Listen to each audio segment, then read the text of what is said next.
Hello everyone, स्वागत है UPSC वाला चैनल पे। काफी बढ़िया मजेदार चैप्टर, सारी की सारी संवैधानिक बॉडीज पढ़ने वाले हैं इसमें हम। संवैधानिक बॉडीज कैसी कैसी होती है हमारे यहाँ पे, हमने देखी है हमारे यहाँ पे कैसी कैसी। इलेक्शन कमीशन ऑफ इंडिया, इसके बाद हम पढ़ेंगे सीएजी पढ़ेंगे, हम पढ़ेंगे फाइनेंस कमीशन पढ़ेंगे, यूपीएससी पढ़ेंगे, आपके आपका जो सेकंड सपना है प्लान बी, आपका एसपीएससी वो पढ़ेंगे। ठीक है, अब ये सारी इतनी सारी बॉडीज हो गई, इन बॉडीज का जीएसटी काउंसिल हो गया, इतने नंबर ऑफ बॉडीज हो गई हमारे यहाँ, इनको संविधान में जगह मिली हुई है। आप कहोगे आदित्य सर कैसे कर पाएंगे, हम कैसे करेंगे इसको कवर, इतना सारा एम्पायर ऑफ पॉलिटी कहां से पढ़ेंगे इसको। रास्ता है, तरीका है, सारा का सारा हो जाएगा कवर, बहुत बढ़िया टेबल है। सो क्या क्या हमारा अटॉर्नी जनरल हो गया है ना, इसके बाद हो गया हमारा क्या, हमारे पास एडवोकेट जनरल हो जाएगा, तो एडवोकेट जनरल ऑफ स्टेट होते हैं वो। ठीक है, तो ये सारे के सारे हम पढ़ेंगे जो सबके सब संविधान में जिनका मेंशन है एज कॉन्स्टिट्यूशनल बॉडीज, कि मतलब संविधान में इनका जिक्र हो रखा है, इनको संवैधानिक पद मिला हुआ है और ऐसी बॉडीज के पास प्रोटेक्शन है संविधान का। राइट नाउ, अब एक बार इससे पहले हम आपको बता दें भैया, ये वाला आपका क्यूआर है, आपको जो भी आपका डाउट हो, जो भी आपको दिक्कत आ रही हो, जो भी आपको नोट्स वोट्स चाहिए हो, यस कॉन्टैक्ट हियर, यहां पे आप जुड़ सकते हो। आप हमारे इस पे टेलीग्राम चैनल पे। Also I want to remind you of the Tejas program, जो क्या है यूपीएससी प्रीलिम्स का रिवीजन प्रोग्राम है। इसमें हमें देखो, इसमें हमें क्या क्या मिलता है, इसमें हमें प्रीलिम्स के सारे रिकॉर्डेड जीएस के लेक्चर्स मिलते हैं, डेली के डेली आपको 30 आपको जीएस के क्वेश्चन मिलेंगे, टोटल 58 टेस्ट हो गए। और इनका बाद में सीसैट का ये देखो इनका सबका टेस्ट का डिस्कशन होगा जो लाइव होता है 10:30 AM पे। आपने टेस्ट दिया सुबह अपना, उसके बाद आप इसका अपना डिस्कशन कर सकते हो। आपको सेक्शनल टेस्ट मिलेंगे ऐसे 6, जिनमें 100 क्वेश्चन होंगे ईच सेक्शनल टेस्ट। फिर फुल लेंथ आपको टेस्ट मिलेंगे 7 जीएस के 7 सीसैट के। वेरी वेरी इंपॉर्टेंट, ये तो इंपॉर्टेंट है क्या, है तो important. Now test is where you are checked कि भाई तुमने कितनी पढ़ाई करी है। मेंटोरशिप के नई समस्या, कोई और समस्या आ गई, नई वाली आ गई, कुछ भी हो गया, सो उसको भी डील कर सकते हैं हम। प्रीलिम्स की practice through 3000 plus GS question जो कि टीम ने अच्छे से फॉर्मुलेट करे हैं, अपने बहुत सारा उन्होंने आर्टिकुलेट किए हैं। देखो और भी क्वेश्चन है। प्राइस इज रिवील्ड हियर, आप ज्वाइन कर सकते हैं। बैच शुरू हो रहा है 10 फरवरी से, हो ही चुका है। सो आज हो गया शुरू, आप इसको जाके चेक कर सकते हो। नाउ अब चलते हैं कहानी की सर, व्हाट नेक्स्ट, अब आगे बताओ। यहां से तो सब ब्लैंक हो गया कहानी। मैंने कहा बहुत बढ़िया प्लान है। प्लान कैसे है, हमें जो भी हम कॉन्स्टिट्यूशनल बॉडीज पढ़ें, हम कॉन्स्टिट्यूशनल बॉडी का पहले तो ये समझ लें कि इनका उल्लेख क्या लिख रहा हूं मैं भी, कॉन्स्टिट्यूशनल। ठीक है, अब क्या हुआ, इन कॉन्स्टिट्यूशनल बॉडीज का अगर जिक्र है, दैट मीन्स कोई ना कोई आर्टिकल होगा, है ना। तो हम क्या पढ़ेंगे, आर्टिकल पढ़ेंगे। अच्छा ठीक है, आर्टिकल, इसके अलावा अपॉइंटमेंट, कौन अपॉइंट करता है, अपॉइंटिंग अथॉरिटी कौन होगा, है ना। अगर ये रिमूव हो रहे हैं तो उसका रिमूवल का तरीका क्या है, रिमूवल समझेंगे हम। अच्छा, और मोटी मोटी बात कि इनका कुछ फंक्शन क्या है, इनका कुछ और जो इनके मैंडेट है वो क्या है। ठीक है, अब अपना फंक्शन हो गया, मैंडेट हो गया। नाउ इनमें कॉम्पोजिशन क्या क्या हो सकती है। अच्छा ठीक है, कॉम्पोजिशन हो गया कि अगर एक इलेक्शन कमीशन में अगर एक सीट साहब है तो कितने और बाकी हो सकते हैं। ठीक है, अब याद रखना कि जब हम इलेक्शन कमीशन ऑफ इंडिया पढ़ें तो आपके पास जो आपकी पॉलिटी की जो आपकी बाइबल बुक है ना, जो आपकी गीता है जिसको आप कहते हो सबसे इंपॉर्टेंट पॉलिटी की, वो बुक अभी अपडेट नहीं हुई है। लेकिन अब क्या हुआ है, लेकिन उससे पहले एक्ट आ गया। तो जब एक्ट आया तो एक्ट में इलेक्शन कमीशन खास करके ईसीआई, इसके अराउंड काफी कुछ चेंजेस हुए हैं। तो नए चेंजेस को हम पढ़ेंगे अलग से। अभी जो आपकी बुक में लिखा है वो था 2023 से पहले तक का, लेकिन अब सॉरी, लेकिन अब क्योंकि 2025 का जो एग्जाम होगा उस एग्जाम में आएंगे चेंजेस। नाउ चलो चलते हैं, अपनी कहानी शुरू करते हैं। सर करनी कैसे, देखो प्लान, बूम, सबसे बढ़िया प्लान है। सारी की सारी कॉन्स्टिट्यूशनल बॉडीज का हम ऐसे पढ़ेंगे। ये क्या है sir, election commission of India, दिखाई दे रहा है, समझ में आ रहा है, ये नोट्स बाद में ले लेना एज इट इज, इसको रख लेना, याद हो जाएगा। सो हम पढ़ेंगे एक कमीशन, एक दूसरा कमीशन, उसके ऐसे ही हमारे पास 6 पन्ने हैं। इसको एक बार देख लेते हैं यहां से ऊपर जा रहा है कि नहीं जा रहा है ना। कितना बढ़िया तरीका है ये, ऐसे करके हम सारे कमीशन अभी देखो अभी पढ़ना शुरू करते हैं, सब हो जाएगा कवर, यूपीएससी एसपीएससी सारा कुछ आ जाएगा। सो अब एक बार शुरू करते हैं ऊपर से पढ़ना कि साहब क्या हो रहा है यहाँ पे बता दो। तो जब भी ईसीआई की बात आएगी तो ईसीआई की बात करते समय ये याद रखना कि सबसे इंपॉर्टेंट क्या है कि साहब ये जो कमीशन है, ये कमीशन की जिम्मेदारी क्या है, देश के सबसे बड़े पार्लियामेंट, हमारी लोकतंत्र का सबसे बड़े जो हमारी डेमोक्रेसी है उसका, लोकतंत्र के अपने मंदिर का इलेक्शन करवाना, स्टेट की विधानसभाओं का इलेक्शन करवाना, राष्ट्रपति का और उपराष्ट्रपति का चुनाव करवाना, ये इनका काम हो गया। कहां जिम्मेदारी मिल रही है इनको, कहां से मिल रही है, आर्टिकल 324 ऑफ द कॉन्स्टिट्यूशन, यानी ये कॉन्स्टिट्यूशनल बॉडी है। अगला चैप्टर जब हम पढ़ेंगे उसमें पढ़ेंगे नॉन कॉन्स्टिट्यूशनल बॉडीज, वो भी चैप्टर ऐसे ही हो जाएगा। सो अब देखो आप, अभी तक जो हमारी कंपोजिशन थी वो क्या कहती थी, सीईसी साहब एक होने चाहिए, सीईसी साहब के अलावा बाकी इलेक्शन कमिश्नर्स ऐसे जो पार्लियामेंट फिक्स करे, सच नंबर फिक्स्ड बाय प्रेसिडेंट। राष्ट्रपति का तो सिग्नेचर लास्ट में आएगा ही आएगा, लेकिन पार्लियामेंट एक एक्ट पारित करती है, उस एक्ट के हिसाब से तय होता है सब कितने बनने हैं। ठीक है साहब, तो राष्ट्रपति जी बनवा देते हैं। नाउ अपॉइंटमेंट कौन करता है, राष्ट्रपति जी करते हैं, ये पुराना डेटा है। अब देखो जरा यहां पे आपको चेंज मिलेगा। सो अब क्या हुआ 2023 में, इसको थोड़ा छोटा कर लेते ताकि आपको समझ में आ जाए। अब यहां लिख देता हूं मैं, ये है, ये देखो ये जितना भी composition composition appointment term everything ये सब है, ये सब क्या है, बिफोर बिफोर एक एक्ट, उस एक्ट का नाम क्या है, before CEC and other other other ECs ECs act 2023, ठीक है, ये वो है। तो इस समय का जो अपॉइंटमेंट जो हो रहा है वो कैसे हो रहा है, राष्ट्रपति जी के द्वारा हो रहा है, ठीक है। राष्ट्रपति जी एडवाइस क्या वही अपने आप से ले रहे हैं, नहीं, उस समय राष्ट्रपति जी को एडवाइस दी जा रही थी on the recommendation of committee consisting of prime minister, leader of opposition in Lok Sabha and CGI. ये गलत है, ये पुराना हो गया है, ठीक है। हम इसको चेंज करेंगे जिसमें क्या क्या है, प्राइम मिनिस्टर, ठीक है, प्लस इसको अलग अलग लिखते हैं ताकि आपको याद रह जाए, प्राइम मिनिस्टर प्लस एक कैबिनेट मिनिस्टर, ठीक है, प्लस एक लीडर ऑफ अपोजिशन, है ना, ये लोग हैं। अगर आपको केस याद आ रहा हो, अगर आपको केस याद आ रहा हो, उस केस का नाम था अनूप बर्णवाल केस, ठीक है, अनूप बर्णवाल केस। उस केस में सुप्रीम कोर्ट ने यह बोला था कि जब तक पार्लियामेंट कानून नहीं बना रहा है तब तक एक सिलेक्शन कमेटी होगी, वो सिलेक्शन कमेटी में क्या क्या होंगे, prime minister, leader of opposition और हमारे स्पीकर साहब और हमारे सीजीआई जी, ये सब लोग हो जाएंगे, तब जाके क्या होगा, इतने बड़े पद का पे जो होगा अपॉइंटमेंट होगा, नियुक्ति होगी। लेकिन बाद में एक्ट आता है, एक्ट कौन सा है, सीईसी एंड अदर ईसीज एक्ट 2023। इस एक्ट में सरकार ने बोला कि हमारे पास एक नया प्लान है। प्लान क्या होगा कि राष्ट्रपति जी करें अपॉइंटमेंट, ठीक है, अपॉइंटमेंट करें, लेकिन वो कमेटी कौन सी होगी, प्राइम मिनिस्टर, एक कैबिनेट मिनिस्टर होंगे साथ में, और फिर होंगे लीडर ऑफ अपोजिशन। यानी कि जो हमारे सीजीआई सर हैं उनकी जिम्मेदारी नहीं है, अब उनकी जिम्मेदारी हटा दी गई। तो अब जब वो हट गई तो हमने कहा ठीक है चलो ये सब हो गया। नाउ एक बार ये अपॉइंटमेंट हो गया इनका, अब क्या फिक्स है ये, यस फिक्स है। हमने कहा भले संविधान में नहीं लिखा हो, लेकिन जो सीसी अदर एक्ट जो हमारा एक्ट है उसमें हमारे अदर इश्यूज के लिए जो हमारा लिखा हुआ है वो है अप टू 6 साल तक काम करेंगे या 65 साल तक काम करेंगे, जो भी अर्लियर हो, जो भी अर्लियर हो। डोंट वरी, ऐसे ही याद रखना, ऐसे याद हो जाएगा। मैं इस लिस्ट को छेड़ना नहीं चाह रहा हूं ताकि ये नोट्स आपके लिए बरकरार रहे। चलो फाइनेंस कमीशन की तरफ, अभी आगे नीचे और भी रिमूवल वगैरह सब चीजें हैं, वो भी नीचे आ जाएगा। Now let's come to finance commission.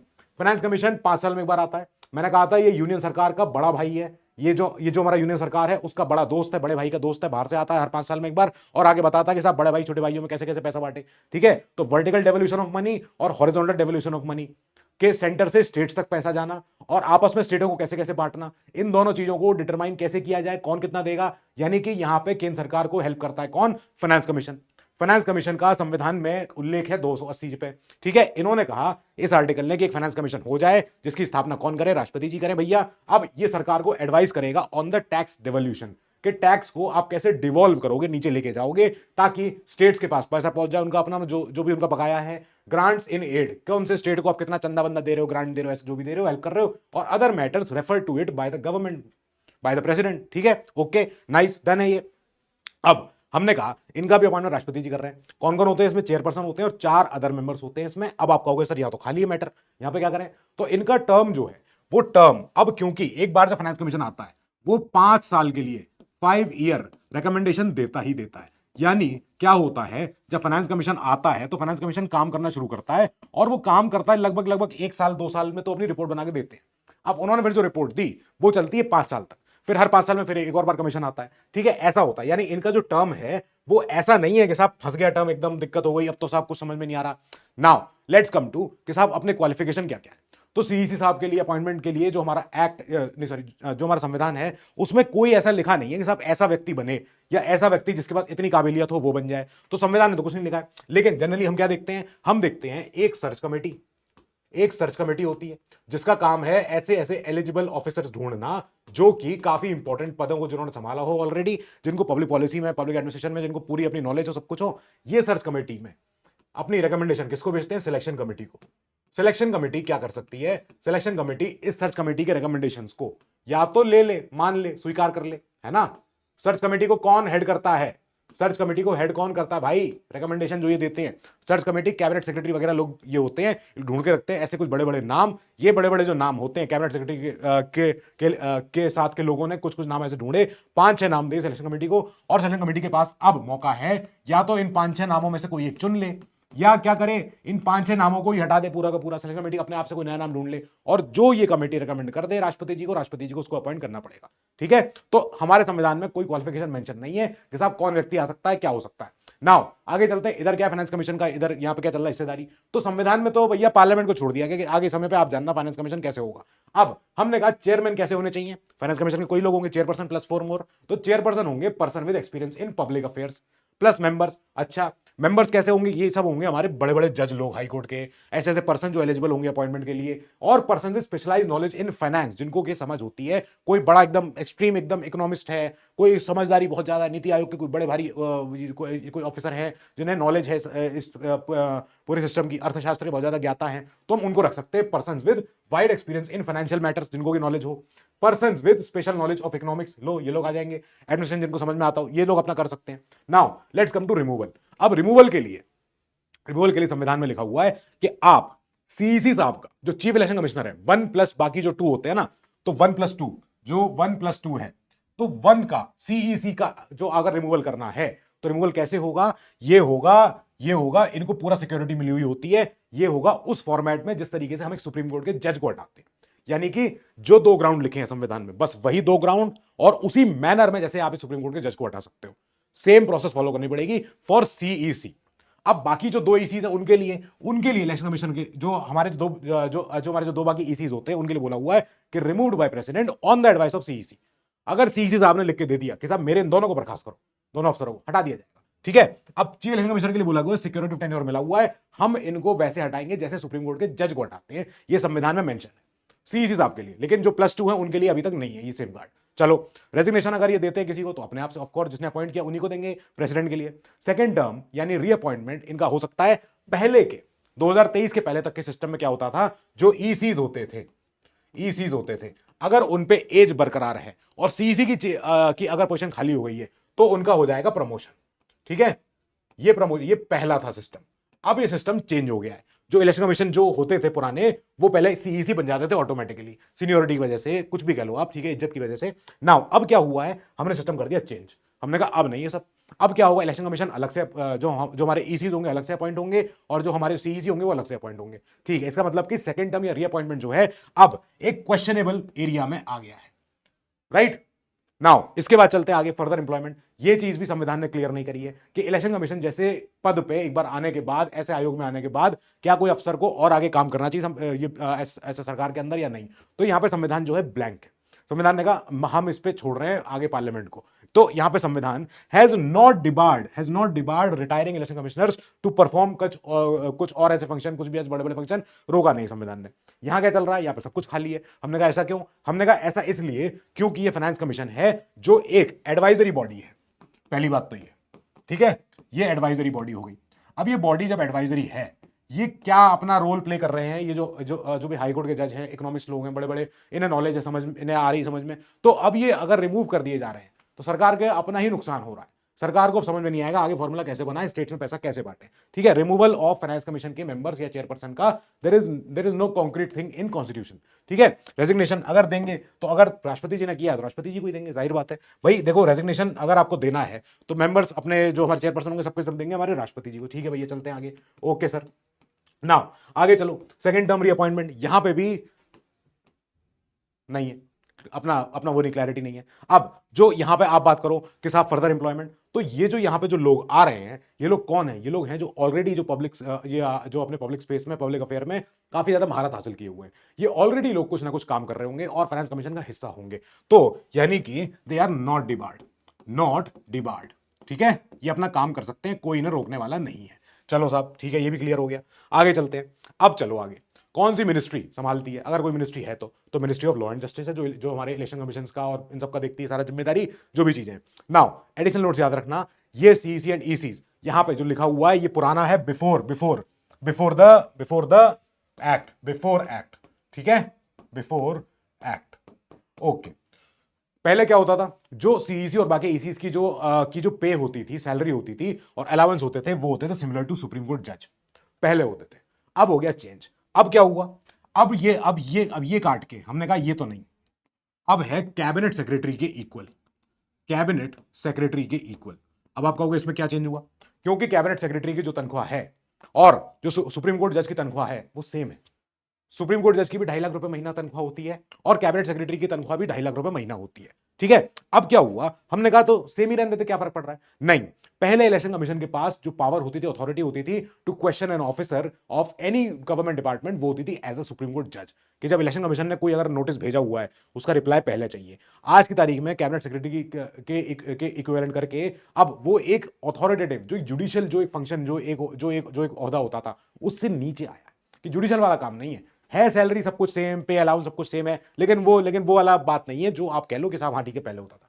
Now ministry of finance ये संभालती है, फाइनेंस कमीशन को देखती है कि साहब आप लोग बन लो, काम करो अपना जो भी करना है आपको। इसके बाद कॉन्स्टिट्यूटेड एवरी 5th ईयर, ये इनका इकलौता काम यही है कि एक बार में आ जाना राष्ट्रपति के कहने पे और आप कुछ ऐसा काम कर देना, ऐसी एडवाइजरी भूमिका निभा देना जिससे कि हमारा काम हल्का हो जाए कि स्टेट्स को बाद में पैसा वैसा कैसे देना है। ठीक है, ये दिखाई सुनाई दे रहा है, ये अच्छा लग रहा है, समझ में आ रहा है, बढ़िया है। नाउ ये अपनी रिपोर्ट देंगे राष्ट्रपति को, राष्ट्रपति क्या करेंगे, राष्ट्रपति अपनी रिपोर्ट इस पूरी रिपोर्ट को सब कुछ ले जाके पार्लियामेंट को पकड़ाएंगे, पार्लियामेंट के साथ देखो हमारे फाइनेंस कमीशन ने ये सब दिया है, सारे एमपीज मिलकर देखो ये क्या, देखो इन्होंने क्या बातें बताई हैं और मेरी सरकार ने इस पे क्या एक्शन लिया है। तो दोनों चीजें, मेमोरेंडम पूरा उसमें रहेगा जिसमें कि एक्शन टेकन रिपोर्ट भी होती है कि इसके फाइनेंस कमीशन की रिपोर्ट को करें क्या, आपने उस पर जो भी काम किया सरकार ने, तो फाइनेंस कमीशन की रिपोर्ट पे क्या क्या एक्शन लिए गए हैं उसका पूरा मेमोरेंडम चाहिए पार्लियामेंट में सारे एमपीज के सामने कि साहब ये किया हमने अभी तक और ये हमको करने में मजा आ गया। चलो साहब ठीक है, आगे चलते हैं अगले बॉडीज पे, पहले चलते हैं हमारे सपने की तरफ। ठीक है, इसको थोड़ा जूम आउट कर लेते हैं ताकि ये तो समझ में आ ही जाएगा थोड़ा सा इसमें, ताकि ज्यादा ज्यादा दिखने लग जाए। तो यूपीएससी है और एसपीएससी है। नाउ इधर यूपीएससी के लिए क्या लिखा हुआ है कि यूपीएससी का काम क्या है, इकलौता वही काम है सर जो आप पहले भी कर रहे थे, वो क्या कि ऑल इंडिया सर्विस, हमारे सपने को पहुंचवाओ सेंट्रल सर्विसेज में, रिकमेंडेशन हमारे सारे बच्चों का सब कुछ का, और गवर्नमेंट के अपने सारे जो भी अगर प्रमोशन हो रहे हैं अंदर ऑफिसर्स के, तो आप रिकमेंड कर दो साहब आपका ऑफिसर आपने आपने आपने रिकमेंड किया था, कैसा चल रहा है ऑफिसर, बढ़िया है कि नहीं बढ़िया है। इधर सेम काम एसपीएससी का काम होता है स्टेट सर्विसेज में और ये सब अपने काम करना, सरकार को एडवाइस देना प्रमोशन में, और अपने कोई अगर डिसिप्लिन वाले मैटर हो गए, कुछ भी अगर मतलब अनुशासनहीनता वाले कुछ काम हो गए, तो फिर क्या होगा, प्रमोशन डिसिप्लिन मैटर में यूपीएससी वो काम करेगा सेंटर के लिए, इधर ये काम करेंगे स्टेट के लिए। ठीक है, now assist in framing rules of appointment to judicial services also. जब जो नीचे की जो पोस्ट होती है जजेस की सबऑर्डिनेट कोर्ट्स में, डिस्ट्रिक्ट जज के नीचे वाली पोस्ट, तो उनमें पीसीएसजे जो एग्जाम होता है उस एग्जाम को भरवाने के लिए करवाने के लिए स्टेट का पीसीएस जिम्मेदार होता है, वो करवाता है।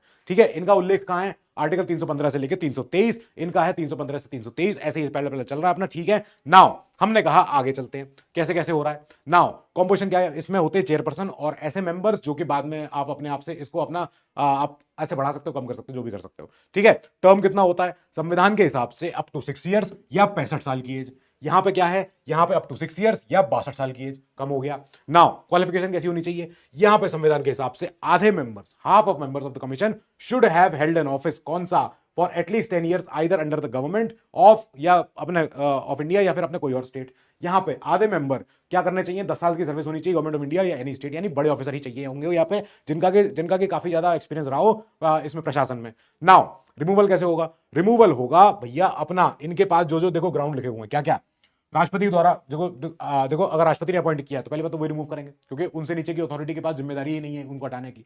तो राष्ट्रपति ने अगर अपॉइंट किया, नहीं सॉरी रिमूव किया, तो भैया किन वजह पे, इंसॉल्वेंसी के एकदम दिवालिया हो गए, या ऑफिस ऑफ प्रॉफिट, आप कोई और काम भी कर रहे थे पैरेलल, ये क्या चल रहा है साहब, ऐसे नहीं होगा, या फिर इन्फर्मिटी, कि आप काम नहीं करने के केपेबल हो, आप नहीं हो पा रहा आपसे काम, कुछ दिमाग की प्रॉब्लम है, हाथ की प्रॉब्लम है, कुछ शरीर की प्रॉब्लम, कुछ भी हो सकती है। इसके बाद कुछ मिसबिहेवियर हो जाए, यहां पे only upon binding advice of supreme court after inquiry, एक बार अगर इंक्वायरी बैठी इनको रिमूव करने के लिए, पहले इंक्वायरी बैठेगी, सुप्रीम कोर्ट के जज वगैरह यहां पे बैठेंगे, इंक्वायरी करेंगे, तहकीकात करेंगे, उस व्यक्ति को बुला के उनसे बात करेंगे कि साहब आप चेयरपर्सन हो, आप मेंबर हो यूपीएससी के और आपके ऊपर ये सारे एलिगेशन है, क्या इसमें से आपका क्या वो है, शो कॉज क्या है आपका रास्ता, तो वो बताएंगे अपना रास्ता। इसके बाद इंक्वायरी के बाद ये एडवाइस देगी सुप्रीम कोर्ट और ये एडवाइस फिर बाइंडिंग होगी, फिर अब एडवाइस को आप टाल नहीं सकते। रेजिग्नेशन किसको देना होगा, अगर उससे पहले छोड़ना हो सर्विस तो भैया राष्ट्रपति को दे दो। सेकंड टर्म रीअपॉइंटमेंट जो है नॉट अलाउड, आप कोई भी ऐसा काम नहीं कर सकते, आप एक बार अगर यूपीएससी या एसपीएससी के अपने मेंबर हो गए then you are not allowed. इधर जो रेजिग्नेशन होगा दिया जाएगा गवर्नर साहब को। ठीक है, यहां पे भी removed by the president, appointment जो हो रहा है यहां पे वो हो रहा है गवर्नर साहब का एसपीएससी में, लेकिन याद रखना बेटा ये बात, गवर्नर साहब एसपीएससी के चेयरपर्सन और मेंबर्स को अपॉइंट करते हैं, लेकिन इनका जो रिमूवल होता है वो राष्ट्रपति के द्वारा होता है, इनका रेजिग्नेशन भी अपना देखो जाएगा गवर्नर साहब को जाएगा। अगर इनको हटाया जा रहा है तो हटाई जाएगी बड़ी बॉडी, तो हटाई जाएगी बड़ी जो अथॉरिटी से, क्योंकि आप एसपीएससी, आप किसी स्टेट के पीएससी के चेयरपर्सन या मेंबर को हटा रहे हो, सो पता नहीं आप उनके ऊपर क्या एलिगेशन लगा रहे हो, we have to check it, तो राष्ट्रपति के पास जा रहा है इनका सारा जो भी है। नाउ इनको भी जो इनका जो अपना सेकंड टर्म है जो भी है या अपना रीअपॉइंटमेंट है, नॉट अलाउड है। ठीक है, फर्दर एम्प्लॉयमेंट क्या होगा यूपीएससी के लोगों का, नॉट अलाउड, कहीं और काम करने की जरूरत नहीं है। थैंक यू वेरी मच, अब आपने बहुत अच्छी सेवा कर दी, आप जा सकते हैं घर अपने आराम से रहें।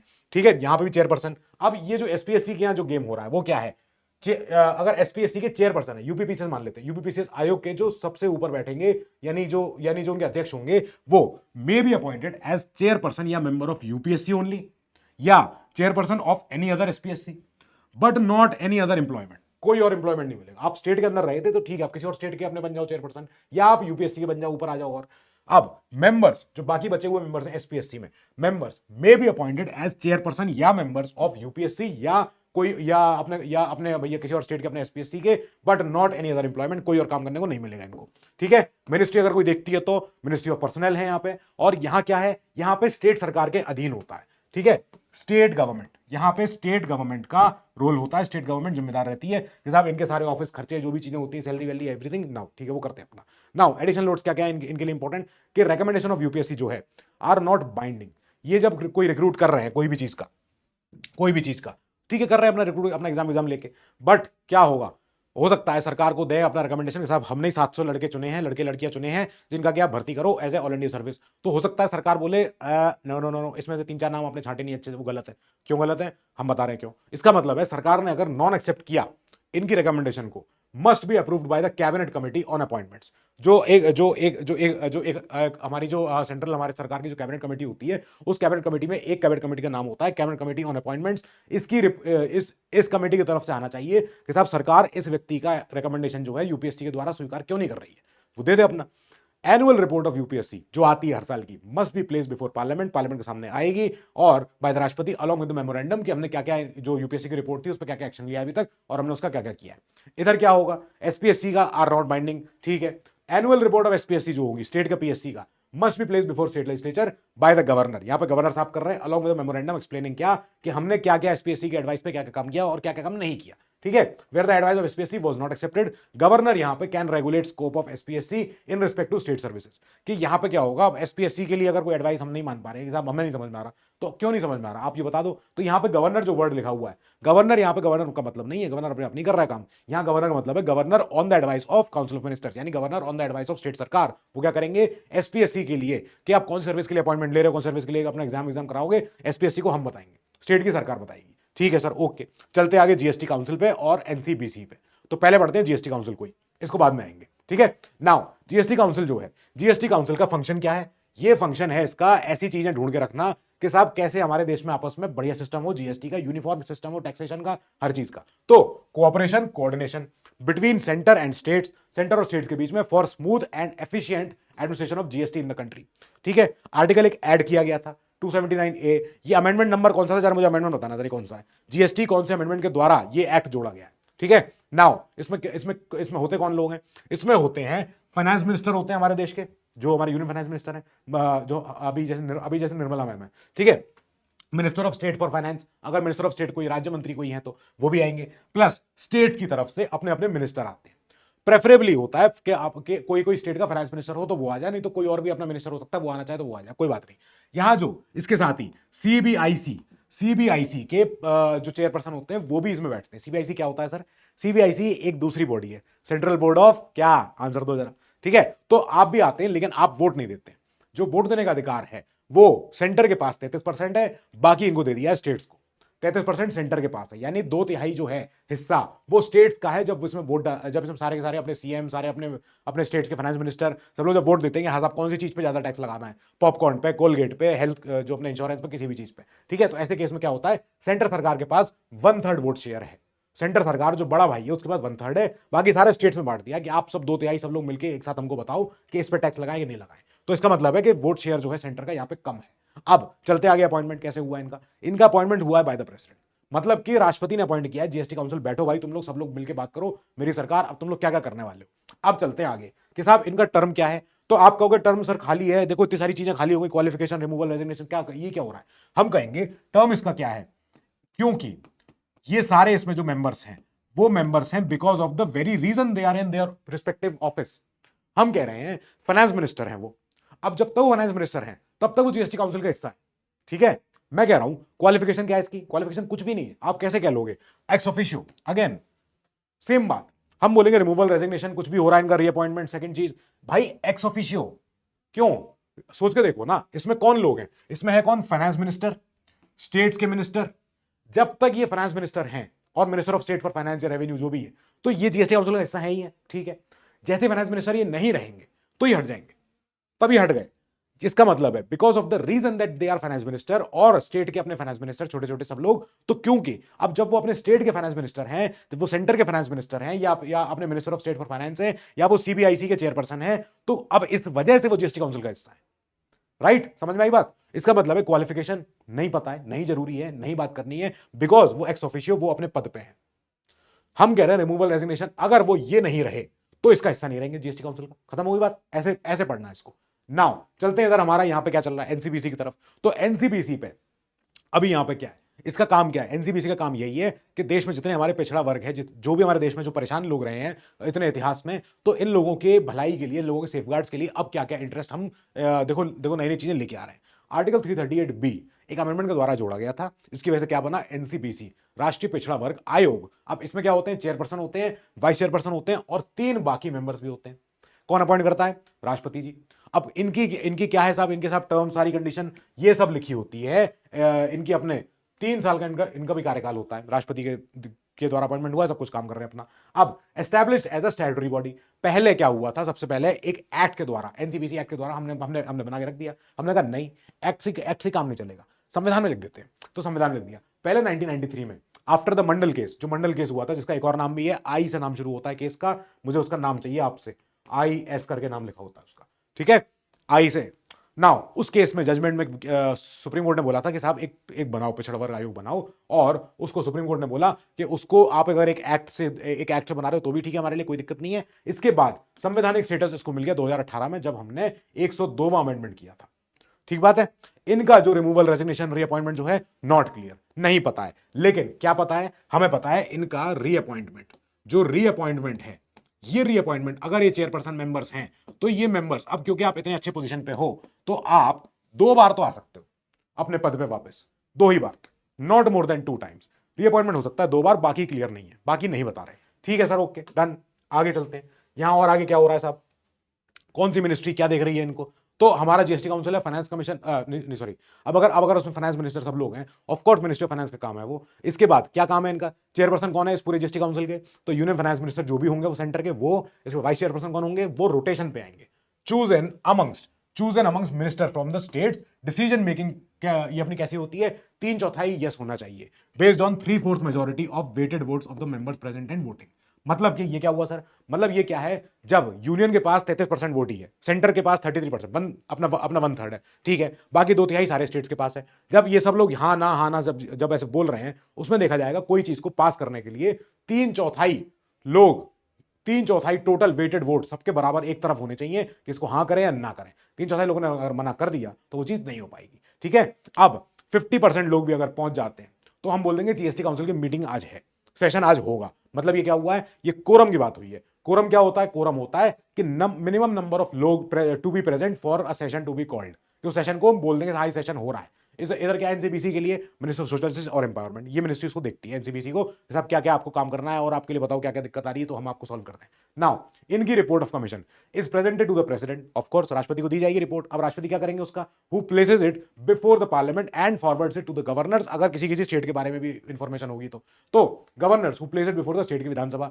जब कोई ऐसा कारनामा हुआ होगा कि साहब किसी पिछड़े वर्ग के लिए हमने कोई रिकमेंडेशन दिया था और वो किसी स्टेट के लिए पर्टिकुलर था, तो उस स्टेट की विधानसभा में वो चीज जानी चाहिए। हो सकता है स्टेट की अगर सरकार को दे दे, सरकार हो सकता है रख ले अपने पास, दे ही नहीं, तो इसलिए क्या दिया जाता है, राष्ट्रपति को दिया जाता है। राष्ट्रपति जी क्या करते हैं, गवर्नर साहब को देते हैं, गवर्नर साहब अपने उसको पूरी स्टेट की विधानसभा को पकड़ाते हैं कि देखो साहब क्या हो रहा है स्टेट में, समझो इसको, देखो इसको। नाउ क्या चीज उनकी रिकमेंडेशन क्यों नहीं मानी गई, उसकी नॉन एक्सेप्टेंस के लिए आप पूरा रीजनिंग दो कि साहब क्या हुआ, सरकार ने ऐसा क्या किया कि इनके राष्ट्रीय पिछड़ा वर्ग आयोग की बात नहीं मानी गई है, क्या ऐसी कौन सी मुसीबत आ गई। ठीक है साहब, ओके। अब चले एनसीएससी और एनसीएसटी पे। अच्छा, एनसीएससी एनसीएसटी के बारे में, तो इनका आर्टिकल नंबर 338, इनका आर्टिकल नंबर 338A, काम क्या है, काम है एससीज के लिए इवैल्यूएट करना the working of constitutional and legal safeguards available to एससीज। इसके अलावा एनसीएससी को जिम्मेदारी एक और है। याद रखना बेटा बच्चा, जो हमारे देश में एंग्लो इंडियंस हैं, एंग्लो इंडियंस, तो इन एंग्लो इंडियंस के लिए, एंग्लो इंडियंस कौन होते हैं? जिनका कि पेरेंटल लीनिएज में से खास तौर पे फादर की साइड के लोग कहां से हैं? यूरोप से हैं या यूके से हैं, कहीं और से भी अगर होंगे तो हम बोलेंगे हाँ साहब ये लोग क्या है, ये लोग एंग्लो इंडियंस हैं। इनके इनके फादर साइड से या दादाजी साइड से या कोई परदादा की तरफ से कोई लोग हैं जो ब्रिटिश या यूरोपियन हुआ करते थे, हम बोलेंगे अच्छा, लेकिन इनकी मदर या इनकी नानी या इनकी जो भी हो वो यहाँ इंडियन थी, तो हम बोलेंगे ये है एंग्लो इंडियन। अब एंग्लो इंडियंस और एससीज दोनों के लिए कौन जिम्मेदार है? एनसीएससी जिम्मेदार है। यानी इनकी सारी सेफगार्ड्स करने के लिए, देश में सारी चीजें अच्छे से सुरक्षित रखने के लिए, सारे कल्चरल सेफगार्ड सब कुछ सही रहे, तो this body is responsible for it. ठीक है, कैसे होते हैं इसमें? चेयरपर्सन होते हैं इसमें, एक वाइस चेयरपर्सन होते हैं उसमें, और बाकी 3 लोग और होते हैं। करेक्ट। नाउ इनका टर्म कैसा होता है? टर्म होता है करंटली 3 साल का टर्म होता है, राइट। सेम चीज चल रही है इधर, इनका भी 3 साल का टर्म होता है। चेयरपर्सन, वीसी और 3 अदर मेंबर, राष्ट्रपति द्वारा अपॉइंटमेंट, राष्ट्रपति द्वारा अपॉइंटमेंट, हर चीज सेम। यहां पे एसटीज के लिए बात होती है, and inquiry into specific complaint. ये काफी इंपॉर्टेंट रोल प्ले करते हैं, क्योंकि जब किसी भी ट्राइबल वेलफेयर के लिए कोई बात होगी, किसी को बुलाया जाएगा, तो ये क्या भूमिका निभा रहे हैं उस समय? As a quasi judicial body, ये उस समय एज अ सिविल कोर्ट की भूमिका निभाते हैं। जब भी किसी व्यक्ति को बुलाते हैं, पूछताछ करते हैं और कहते हैं हाँ साहब क्या किया आपने, ये कैसे किया आपने ये काम, तो उस समय उनके पास जो पावर होती है वो होती है ऑफ अ सिविल कोर्ट। ठीक है। क्वालिफिकेशन कैसी होनी चाहिए? अब क्या हुआ, 338 तो कहता था कि साहब देख लेना अपने हिसाब से, स्पेशल ऑफिसर फॉर एससीज एंड एसटीज, हमें अगर एक ही ऑफिसर मिल जाए हम उससे भी काम कर लेंगे। तो एसटीज हुए, इनके लिए एक स्पेशल ऑफिसर, एक कमिश्नर रैंक का, एक कोई बड़ा अधिकारी हो जाए जो यहां पे आ जाए। गवर्नमेंट ने क्या किया? गवर्नमेंट ने अपने आप बनाया एक ऐसा non statutory multi member commission इन 1978। ये इंपॉर्टेंट हो गया। हमने कहा अब सही है, कमीशन बन गया प्रॉपर। हमें खाली संविधान तो कहता है एक ही ऑफिसर हो जाए चल जाएगा काम, हमने कहा नहीं नहीं नहीं, और लोग भी चाहिए इसमें, चेयरपर्सन, वीसी साहब चाहिए इसमें, और 3 अदर लोग भी चाहिए। अच्छा, एससीज एसटीज के लिए सरकार रिप्लेस स्पेशल ऑफिसर फॉर एससीज and STs with a high level national commission for एससीज एंड एसटीज। एक ही कमीशन था पहले जो एससी भी और एसटी के लिए भी था। हमने कहा नहीं नहीं नहीं, ये तो प्लान चेंज करना पड़ेगा। हमने क्या बोला? हमने कहा कि नहीं साहब, गवर्नमेंट ने बोला कि हम इसको बाइफरकेट कर रहे हैं, एससीज के लिए अलग, एसटीज के लिए अलग, हम दोनों के लिए अलग अलग कर देंगे। हमने कहा 2003 का अमेंडमेंट हुआ। अब क्या होता है, जो कमीशन जो पहले कंबाइंड था, हमने सेपरेट बॉडी बना दी थ्रू द 89th अपना सीएए जो है तो 2023 में। 2 बॉडी बन गई अलग अलग 2003 में, जो उसके पहले तो एक ही हुआ करता था, एनसीएससी एसटी। अब उसके बाद हमने कहा एनसीएससी एनसीएसटी, ये अलग 2 नाम रहेंगे। ठीक है, ऐसे पढ़ना है इसको। आगे चलते हैं। अब साहब बताओ क्या हो रहा है आगे। यहां पे हम बात करेंगे इनकी कौन सी मिनिस्ट्री जिम्मेदार है इनके लिए। तो ministry of social justice empower, यहां पे ये अपना एम्पावरमेंट वाली, ये जिम्मेदार है फॉर एनसीएससी, ये जिम्मेदार है for ancestry, ministry of tribal welfare, ministry of tribal affairs, इनके लिए। ठीक है। अब इनकी रिपोर्टें वगैरह जो भी आती है एनसीएसटी की, तो एनसीएससी की जो रिपोर्ट आएंगी, वो रिपोर्ट कहां जाएंगी? राष्ट्रपति जी के पास। राष्ट्रपति जी के पास रिपोर्ट जाने के बाद क्या होगा? उस रिपोर्ट को भेजा जाएगा कहां पे? पार्लियामेंट में।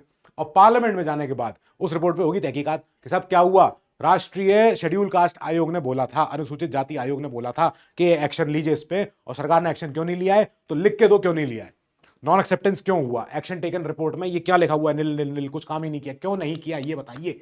और अगर किसी स्टेट के बारे में जिम्मेदारी आ गई, कोई स्टेट अगर फंस गया, तो उस स्टेट के गवर्नर साहब को भेजी जाएगी वो रिपोर्ट, जो राष्ट्रपति भेजेंगे। और उस गवर्नर साहब क्या, तो उस स्टेट के गवर्नर साहब जो होंगे, उस स्टेट की विधानसभा में पेश करेंगे उस पूरी रिपोर्ट को। देखो साहब ये आई है रिपोर्ट, देखो ये काम हुआ है। अब काम ही नहीं हुआ है, बात तो ये है। ठीक है, तो इनसे पॉलिसी मैटर्स पे कंसल्टेशन होता है इन आयोग से कि साहब क्या और बेस्ट चीज हो सकती है जो हमें करनी हो।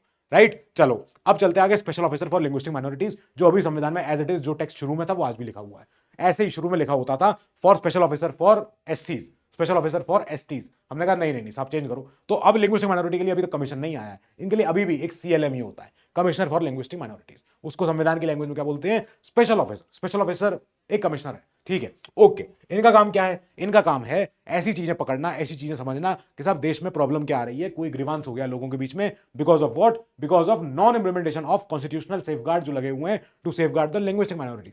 जिन लोगों की भाषा ऐसी है कि ज्यादा लोग नहीं है, वो लोग कुछ ही लोग हैं जो अपनी भाषा बोलते हैं, कुछ तरह के ही लोग हैं खाली। तो हमने कहा ऐसी अगर बात है, इन लोगों की भाषा अगर अगर देखो अगर खो गई तो, लुप्त हो गई तो, गुप्त हो गई तो, कोई इनकी बात समझ नहीं पाया तो, इन्हें बाकी बातें समझ में नहीं आ रही, तो ऐसे केस में क्या करें? तो हमने कहा संविधान ने शुरू में बोला था कि अपना 350 B, special officer for linguistic minorities, जो भाषाई आधार पे जो लोग अल्पसंख्यक हैं तो हमने कहा आप क्योंकि इतने ही लोग हैं, आपको कोई दिक्कत ना आए कहीं भी रेलवे एयरपोर्ट कहीं जाने में, अपना कहीं बस अड्डे जाने में आपको समझ में नहीं आ रहा जाने क्या लिखा है, तो ऐसी चीज के लिए हमने एक ऑफिसर बिठाया। उस ऑफिसर को अपॉइंट कौन करता है? राष्ट्रपति जी करते हैं। टर्म क्लियर नहीं है, सरकार के ऊपर है, प्लेजर ऑफ प्रेसिडेंट है। तो ऐसे केस में जहां पे क्लियर नहीं है, that means it is pleasure of president.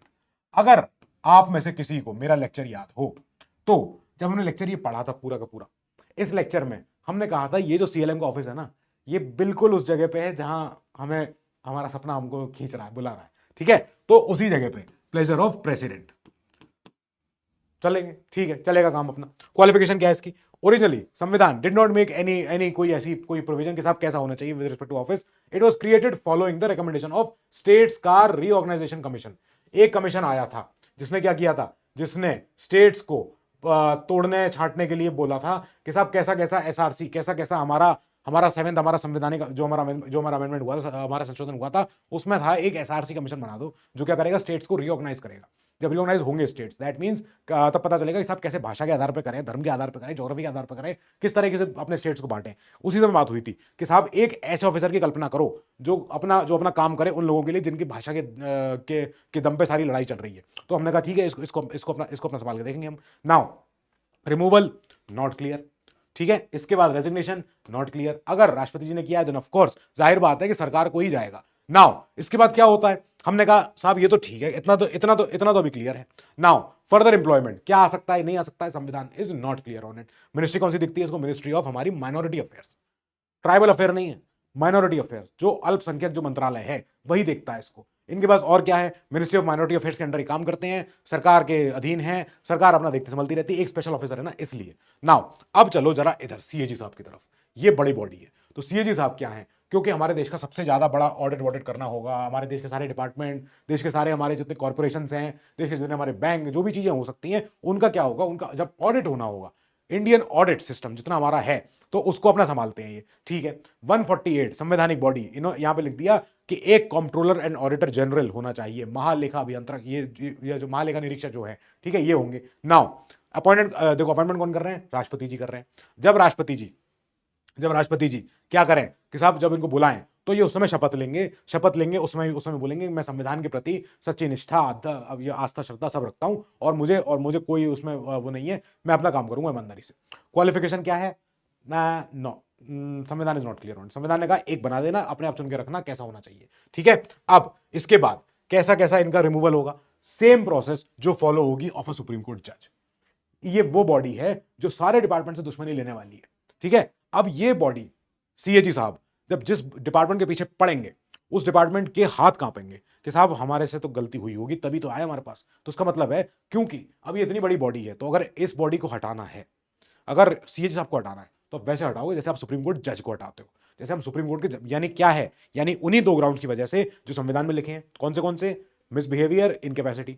अब इसके बाद जो मैनर है, तरीका है हटाने का, वो कैसा है? वो लिखा है जजेस इंक्वायरी एक्ट। जजेस इंक्वायरी एक्ट में लिखा हुआ है, याद रखना, मैं यहां लिख दे रहा हूं आपके लिए ये, ताकि आपके लिए आसान हो जाए। तो रीजन जो होंगे, रीजन जो संविधान में लिखे हैं, कौन से? दो रीजन है जो भी मैंने बताए, मिसबिहेवियर, इनकैपेसिटी। जो मैनर है, तरीका है, मैनर कहां लिखा हुआ है? मैनर लिखा हुआ है कहां? जजेस इंक्वायरी एक्ट, जजेस इंक्वायरी एक्ट, इंक्वायरी एक्ट, यहां पे लिखा होता है इंक्वायरी एक्ट। इसमें लिखा है मेथड, क्या आप हटाओगे कैसे? वजह संविधान में लिखी हुई है दो, और हटाने का तरीका यहां है, जजेस इंक्वायरी एक्ट 1968, ठीक है, वहां लिखा हुआ है। अब कैसे कैसे इनका रिमूवल, रेजिग्नेशन, अगर चलो हो गया उसके बाद इस्तीफा दे दिया उससे पहले, तो देंगे उसी को जो अपॉइंट कर रहा है, ठीक है। नाउ फर्दर एम्प्लॉयमेंट, नहीं, आप तो सर वो काम कर रहे हो जो कोई नहीं कर सकता है, क्या? ऑडिट करना हमारे देश के डिपार्टमेंट्स का। तो of course we can't allow you to function after you are retired. नहीं, आप यही काम करो, यही तक था आपका सफर, इसके बाद आपको हटना पड़ेगा। इनकी कोई मिनिस्ट्री नहीं है, ये अपने आप अपनी रिपोर्ट सबको देते हैं। सीएजी साहब की रिपोर्ट पब्लिक अकाउंट कमेटी के पास जाती है, अपने राष्ट्रपति के पास जाती है, और अपने स्टेट के विधानसभा के पास जाती है, गवर्नर के थ्रू, तो ये सब जाती है, ठीक है। अब सीएजी जो है, देखो क्या लिखा है, CAG is an agent of the parliament and conducts conducts audits of CFI, यानी कॉन्सोलिडेटेड फंड ऑफ इंडिया। देश का जो संचित राजकोष है, जो पूरा अपना खजाना है देश का, उसमें से जो पैसा निकला है, उसमें जो पैसा आया है, कहाँ से आया, क्या हुआ इस पैसे, क्या हो रहा है, ठीक है। तो हमारे CFS जो हमारे स्टेटों के अपने खजाने हैं, राजकोष हैं, उसका, and departmental audit on their behalf. तो ये अपना ऑडिट करते हैं डिपार्टमेंट्स के उस पे बिहाफ पे, पार्लियामेंट के बिहाफ पे करते हैं। अब पार्लियामेंट के एमपी 550 एमपी खड़े होकर कहते हैं कि साहब हमें दिखाना जरा रिपोर्ट। अभी सीएजी साहब बोलेंगे आपने कहा है ना मैं कर दे रहा हूँ रिपोर्ट, जब रिपोर्ट आई मैं दे दूंगा। रिपोर्ट आई 2000 पन्ने की, एमपी कह रहे समझ में नहीं आ रहा क्या लिखा है। तो ऐसे केस में क्या होता है, पार्लियामेंट की कमेटी होती है जो होती है public accounts committee. Public account committee, इसमें क्या होते हैं, इसमें मेंबर्स होते हैं, एमपीज होते हैं, जिनको असिस्ट करता है कौन, पार्लियामेंट का सेक्रेटेरिएट। अब ये सेक्रेटेरिएट हेल्प करता है एमपीज को समझाने में कि साहब देखो जो सीएजी साहब की रिपोर्ट है ना, उसमें से बड़ी बात ये है, उसमें इंपॉर्टेंट बात ये लिखी है, ये सब है, ये इंपॉर्टेंट है मालिक, इसको बोलना पार्लियामेंट में जाके। तो ऐसे केस में एमपीज जो होते हैं, जो हमारी पीएसी कमेटी के हमारे मेंबर, ये जाके समझाते हैं पूरे फिर पार्लियामेंट को, देखो साहब सीएजी की रिपोर्ट ये कहती है, इतना बड़ा घोटाला, इतना बड़ा ये, इतना बड़ा वो, ये सब चीजें। तो ये सब ऐसे हुआ है, यानी कि इनकी जो रिपोर्ट है, वो रिपोर्ट सीएजी साहब की तो बड़ी रिपोर्ट आती है 2000 पन्ने की, खूब बड़ी रिपोर्ट आ गई। अब सीएजी साहब अपनी ऑडिट रिपोर्ट को सबमिट करते हैं राष्ट्रपति को। Who places them before the parliament, parliament खड़ी हो गई, लो साहब क्या करें इस रिपोर्ट का, समझ में नहीं आ रही। तो अब ये क्या होता है, पार्लियामेंट के बिहाफ पे सीएजी साहब ने ऑडिट कर लिया है, ऑडिट समझ में नहीं आ रहा पार्लियामेंट को क्या क्या क्या है ये। तो इसके लिए फिर एक कमेटी होती है पीएसी जो स्क्रूटिनाइज करती है इस रिपोर्ट को कि इसमें से क्या पढ़ना है, इसमें से क्या है इंपॉर्टेंट मैटर वो बताओ शॉर्ट में। तो ऐसे होता है, ठीक है। अब चलते हैं अटॉर्नी जनरल और एडवोकेट जनरल पे। ये क्या है सर, हमारे देश के सबसे बड़े लॉ ऑफिसर, हमारे देश के सबसे बड़े वकील, ठीक है, देश के जो जो सरकार के लिए काम करते हैं। फिर highest law officer of state, ये कौन हुए, एडवोकेट जनरल। जैसे एजीआई की बात हुई है संविधान में, ऐसे संविधान में हमारे एजीएस की बात हुई है, एडवोकेट जनरल नाम अलग है, ठीक है। इनकी जिम्मेदारी कहां लिखी है, आर्टिकल 76 में, इनकी लिखी है आर्टिकल 165 में। राष्ट्रपति जो अपॉइंट कर रहे हैं, ऑफ कोर्स स्टेट की सरकार में अपने अपने अपने यहाँ पे गवर्नर साहब अपॉइंट कर रहे हैं। कितना टर्म है इनका, holds office as long as राष्ट्रपति, यानी सरकार इज खुश विद हिम, सरकार इज ओके विद हिम, तो कर रहे हैं अपना काम। Terms of service as determined by parliament, अपना नहीं sorry by the government only, राष्ट्रपति के नाम पे अपना कर देंगे वो। Holds office during the pleasure of governor, यानी कि स्टेट सरकार यहाँ पे जिम्मेदार है कि उनका एडवोकेट जनरल कैसा होना चाहिए। क्वालिफिकेशन क्या है इनके लिए, क्वालिफिकेशन ऐसी हो कि सुप्रीम कोर्ट के जज बनने लायक की हैसियत रखें। अब सुप्रीम कोर्ट के जज बनने की अगर हैसियत है, दैट मींस हाई कोर्ट्स में या किसी और अपने मल्टीपल हाई कोर्ट्स में इन्होंने प्रैक्टिस करी हो लंबे समय तक, 5 साल 10 साल ऐसे होती है, ठीक है। इधर क्या है, must be qualified to become the जज ऑफ हाई कोर्ट, कोई भी हाई कोर्ट का आप हाई कोर्ट के जज बनने की क्षमता रखो। जज हो नहीं हो अलग बात है, ठीक है, वो दूसरी चीज हो गई। नाउ अपॉइंट जिसने किया है उसी को अपना रेजिग्नेशन, अपॉइंट जिसने किया है उसी को अपना रेजिग्नेशन, क्योंकि ये स्टेट सरकार के लिए काम कर रहे हैं। मिनिस्ट्री अगर कोई इनको संभालती दिखती है तो of course ministry of law and justice दिखती है। इधर स्टेट का डिपार्टमेंट जो होता है, department of legal affair, department of law. अब तो सबके, अब देखो सारे स्टेट के अलग अलग होते हैं। नाउ इनके पास क्या अधिकार है, अधिकार ये है कि देश की किसी भी कोर्ट में जा सकते हैं, right to audience across all courts in India and right to speak and take part in parliament की प्रोसीडिंग्स। ये इकलौते ऐसे व्यक्ति हैं जिनको संविधान में लिखा हुआ है कि साहब आपको अगर जाना हो पार्लियामेंट में, कोई लोकसभा राज्यसभा में, आप जा सकते हो वहां पे, बोथ हाउसेस में आप जाना, आप उनकी बात सुनना, एमपीस की क्या कह रहे हैं ये लोग, एमपी लोग, और आप अपनी बात भी रख सकते हो एमपीस के सामने, अलाउड है। लेकिन आप वोट नहीं दे सकते, without the right to vote, vote देने का अधिकार नहीं है। He is not a full time अपना council of the government and is not debarred from private practice also, ठीक है। ये अपना फिर अपना काम अपना आगे अपना और इन्हें करना है तो कर लें, कोई दिक्कत नहीं है। सरकार जैसे ही गिरती है, सरकार जैसे हटती है, तो ऑफकोर्स एजीआई साहब भी हट जाते हैं, सरकार के साथ ही चले जाते हैं वो। सरकार नहीं आती, सरकार अपना नई एजीआई लगाती है, अपने नए अटॉर्नी जनरल लगते हैं, ऐसा ही होता है, ठीक है। इधर सेम इनको ताकतें मिली हुई हैं 165 के तहत, क्या, right to speak and take part in proceedings in the state legislature without the right to vote, but enjoys क्या, एंजॉयज ऑल प्रिविलेज, यानी अपना अरेस्ट नहीं हो सकते, जो भी है सारी चीजें होती हैं वो सब तो नहीं हो सकता। ही is not a full time council of the government and is not debarred from private practice. अपनी प्रैक्टिस चाहो कर लो, ऐसा नहीं सरकार के लिए काम करो तो सरकार के काम करो, अरे यार कुछ और केस आ गया, बड़ा अच्छा केस है, जा सकता हूं मैं करना, ऐसा मुझे लगेगा मेरी बात करने में मुझे कि मेरा नाम इतिहास में लिखा जाए, ऐसा कोई बड़ा केस हो जाए तो ये लोग कर सकते हैं, ठीक है। ये था हमारी जितने हमने पढ़ा आज, हमने पढ़ी अपनी बॉडीज।